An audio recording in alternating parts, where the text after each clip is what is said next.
In this video, we will discuss the various configuration options that come along with MTE Relay Server. So here they are listed in our documentation, and you can take the time to read them. But I'm going to jump to a demo project that I have running locally using Docker so that we can quickly edit the environment variables and see the change behavior. So the first three environment variables we've already seen. We have upstream, which points to the upstream server. We have client ID secret, which is going to be used to assign the client IDs, and we have CORS origins, which is a comma-separated list of websites that are allowed to talk to this server. Below that, we have debug equals true, and as you can imagine, if I enabled this variable, there would simply be more debug logging. Now this is primarily useful in a development environment and something that I don't expect many to use, so I'm going to comment that back out. Here we have port, and here I can change what port the container is running on. So if I run the command to start this Docker container, I can see here in the logs that the server is listening on the newly specified port. Let me go ahead and stop that, and I'll come back over here and turn that back off. Now the headers environment variable is a JSON string that can be parsed into a JavaScript object of key value pairs. So let me comment this in, and what's going to happen is these key value pairs are going to be added to every single request. So let me stop our existing server and we will start it up with this configuration. Okay, so there we go. And if I go to the demo that is running, here is the demo running, and I go to log in, so we can see here in the network tab we have logged in, and if I look at the headers for this request, I should be able to see X service ID MTE relay. So this has been added as a header to every request going through the server. That might be nice if you're tracking this with like a logging service, for example. The next environment variable we're going to talk about is pass-through routes. So I'll go ahead and comment this in. Now sometimes you will have a request come through MTE Relay Server that is not using MTE, and that's what pass-through routes are for.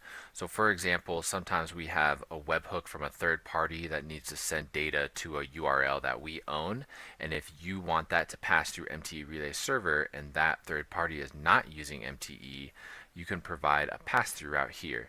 So as I have shown, I have two routes, API login and then a comma and API credit card.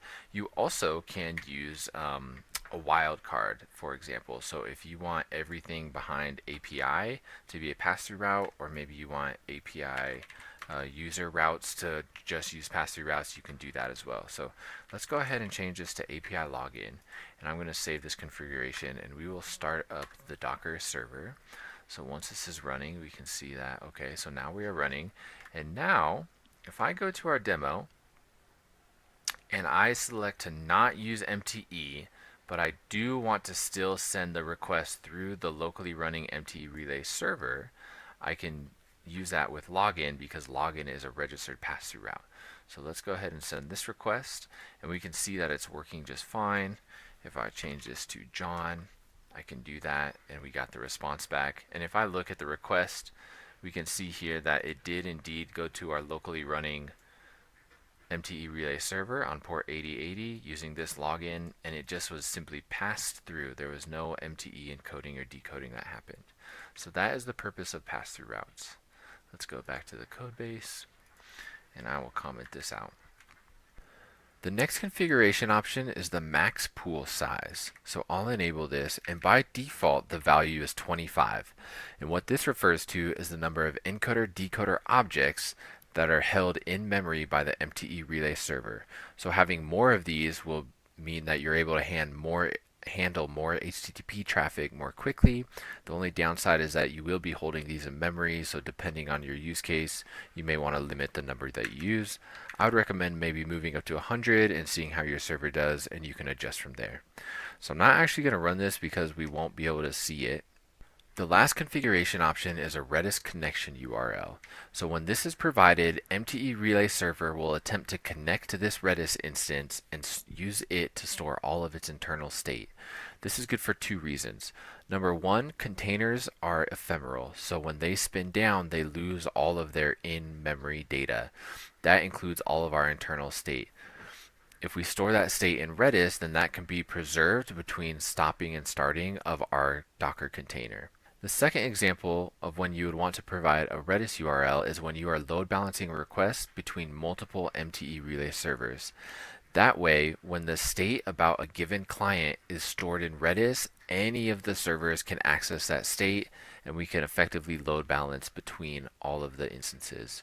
So we can actually run this in a demo. I'm going to enter on a new line a new service called Redis, and we will use Redis, the Alpine image. And then let me save that configuration file, and I will stop our current server and just restart it with the new configuration. And now we can see Redis does start up, and we also see MTE Relay starts up. So let's go ahead and head back to our web demo, and we do want to use MTE now. So I'm going to turn that back on, and I may as well just refresh the page quickly. So let's go ahead and log in now. And as we would expect, our requests are being MTE encoded, and we can be sure that the server is saving all of the MTE state for this client in a Redis instance so that we can load balance and have preservation of our state.